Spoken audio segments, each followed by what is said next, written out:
buka seperti ini. Ini seperti ada kebul-kebulnya. Ini seperti ada kebul-kebulnya nih. Ini. Yo, selamat datang di channel kami. Terima kasih telah mengklik video ini. Yo, para praktikan sekalian. Di video kali ini kita akan membahas tentang materi hujan asam. Apakah yang menarik dari pembahasan ini sehingga dijadikan sebagai materi? Yo, para praktikan sekalian, coba kalian perhatikan. Hujan asam bukanlah hujan sembarangan. Karena hujan ini dapat mempercepat penuaan. Penuaan pada besi yang maksudnya adalah karatan. Ceringis. Tapi semoga saja apa yang gua sampaikan kepada para praktikan sekalian bisa menempel terus di ingatan. Oke, sekarang kita tanpa rapper, guys. Jadi hujan asam adalah hujan yang seperti biasanya, hanya saja memiliki tingkat keasaman yang lebih tinggi. Kalau hujan pada umumnya itu kan pH-nya adalah 6 atau di sekitaran 6. Lah, di hujan asam ini pH-nya adalah di bawah 5,6, sehingga disebut hujan asam. Nah, kenapa bisa terjadi hujan asam? Kenapa bisa pH-nya di bawah 5,6?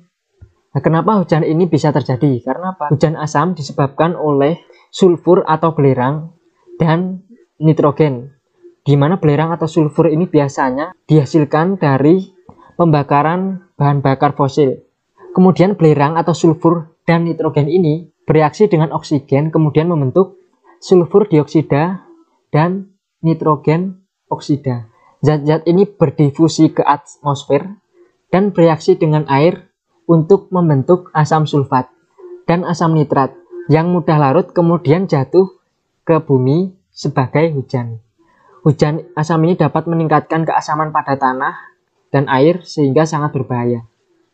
Oke, jadi meskipun ini kita membahas tentang hujan asam dan ini hujan asam itu berhubungan dengan hujan, maka kita di praktikum kali ini kita akan mencoba untuk membuat awan buatan.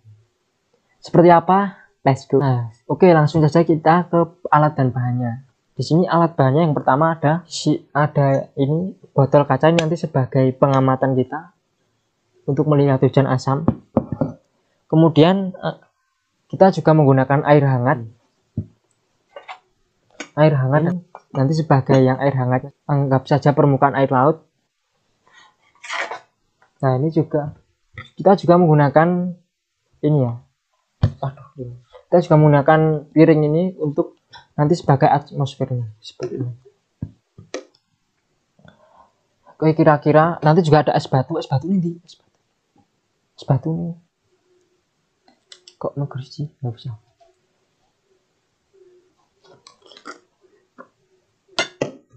Dan nanti juga kita akan menggunakan es batu ini sebagai atmosfernya, kira-kira seperti itu. Nah, di sini ada alat dan bahannya kira-kira seperti ini lah. Dibotol ya. Kira seperti ini. Oke, langsung saja kita ke praktikumnya. Di sini kita akan membuat ini sebagai lemeknya agar tidak kemana-mana nanti airnya. Nah, di sini kita taruh saja ini sebagai odolnya di sini. Nanti ini kita tuangkan air hangat. Kita tuangkan air hangat. Jadi air hangat ini langkah selanjutnya kita akan menuangkan air panasnya ini sebagai air laut. Bayangkan saja air laut. Kita tuangkan di sini. Panas sekali, guys.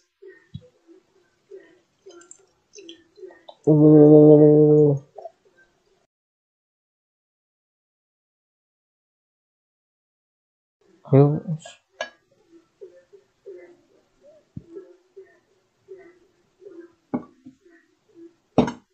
Nah, langkah selanjutnya setelah ini kan air panas ya, sekarang kita tutup dengan ini.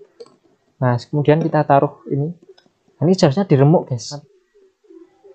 Oke, guys, kita remukkan ini dengan muntu ini, guys.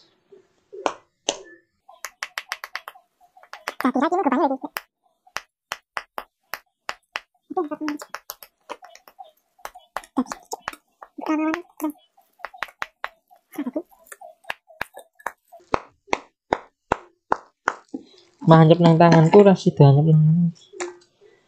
Dadi ra iki. Awannya kok tidak seperti yang gua bayangin. Gua awannya.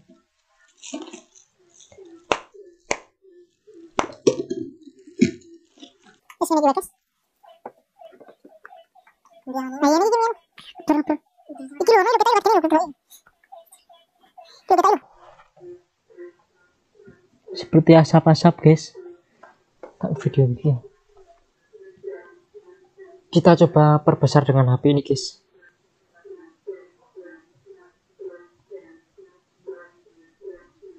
Bismillahirrahmanirrahim.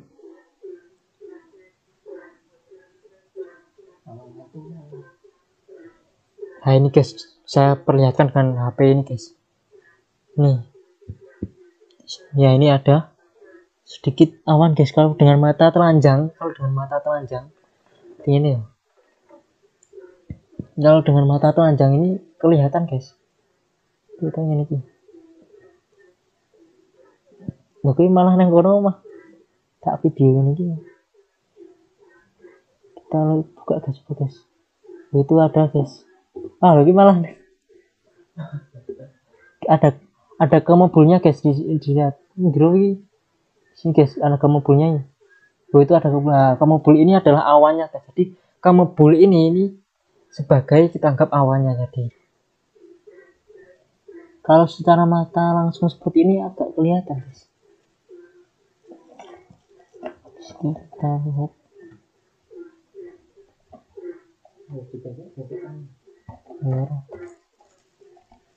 Ini panas orang gitu. Bobi, nah di sini ternyata melihatnya harus dengan dibuka seperti ini guys. Yes, ini coba. Oh ada kelihatan kan? Itu ada awannya tuh.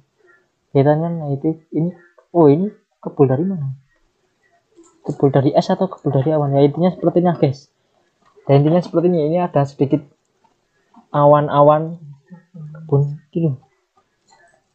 Ini guys, gitu. Kalau ono kemutuk lagi. Kayak berapa?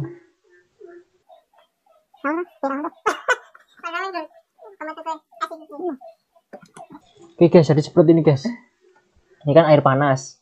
Air panas ini kan dari suhu tinggi ya, terus kan suhu itu malah dari tinggi ke rendah. Jadi ini tinggi naik ke rendah. Ini kan es ini kan dingin, jadi ke naik seperti itu. Ini kan dan membuat seperti gumpalan awan seperti itu guys. Jadi ketika kita buka seperti ini seperti ada kebul-kebulnya. Ini seperti ada kebul-kebulnya nih. Ini nah, kan kelihatan kan seperti ada kebul.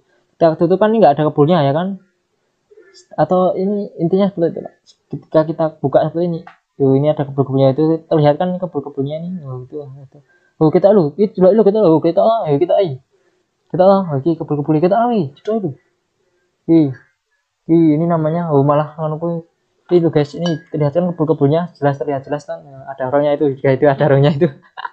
Ini guys, ini di sini ada kebul-kebulnya ini guys. Ya jadi ini ada awannya guys. Ini mulai. Nah ini adalah awannya seperti ini, ada kebul-kebulnya seperti ini. Jadi di praktikum kali ini kita sukses. Ini ya guys, seperti ini ya. Ini kan dingin mengalir ke sini. Nih ada kebul-kebulnya kan, gampang sekali guys. Jadi seperti itulah kira-kira praktikum awannya seperti itu guys. Kalian bisa saja mempraktikumnya di rumah juga. Oke. Sekarang kita ke pembahasannya guys. Oke guys, dari praktikum hujan asam ini guys, sekarang kita hanya membahas awan. Jadi ketika asap itu kan kita anggap sebagai awan guys. Awan itu nanti kan akan menjadi hujan itu lagi itu. Ada banyak intinya awan nanti kan ketika menjadi hujan itu dia akan membentuk perkumpulan banyak, kemudian dia akan menjadi hujan. Nah tadi kan kita baru membuat awannya saja, jadi mungkin dirasa cukup sampai di situ ya awannya. Nah perbedaannya apa? Kalau itu tadi kita membuat praktikum awan yang sederhana. Nah kemudian kalau hujan asam itu diakibatkan dari yaitu mengumpulkan, nah itu kan tadi mengumpulkan air dari bawahnya. Kalau di hujan asam itu ada tambahannya yaitu sulfur atau belerang, kemudian juga ada tambahan nitrogen. Nah, nitrogen dan sulfur tadi nanti akan bereaksi dengan oksigen, kemudian membentuk sulfur dioksida dan nitrogen oksida. Kemudian nitrogen oksida dan sulfur dioksida ini nanti akan berdifusi ke atmosfer, kemudian bereaksi dengan air, membentuk asam sulfat dan asam nitrat. Asam sulfat dan asam nitrat ini mudah larut. sehingga jatuh bersama air yang kita sebut dengan hujan asam. Karena memiliki pH di bawah 5,6. Oke guys, di video kali ini sekian dulu untuk videonya. Semoga bermanfaat, semoga para praktikan sekalian bisa mempraktikannya di rumah juga ya untuk membuat awan. Jadi karena ini sangat edukatif sekali, karena bisa saja kita membuat suatu gebrakan baru ya kan. Siapa tahu hujan ini nanti bisa dibuat uang, maksudnya bisa dibuat sumber pendapatan lah, atau mungkin para praktikan sekalian yang memiliki ide cemerlang, hujan ini bisa saja dijadikan sebagai konspirasi, sehingga menjadikan pundi-pundi uang. Oke, jadi jangan mencari uang, karena uang itu tidak dicari guys, maksudnya rezeki itu tidak bahas apa ini, sudahlah. Oke, terima kasih sudah menonton sampai akhir, semoga bermanfaat. Jangan lupa untuk like, komen, dan subscribe video ini, bagikan ke teman-teman kalian. Ingat channel Sinawin. Salam dari Pinjais. Oke, salam belajar. Jangan lupa like, komen, dan subscribe video ini. Terima kasih.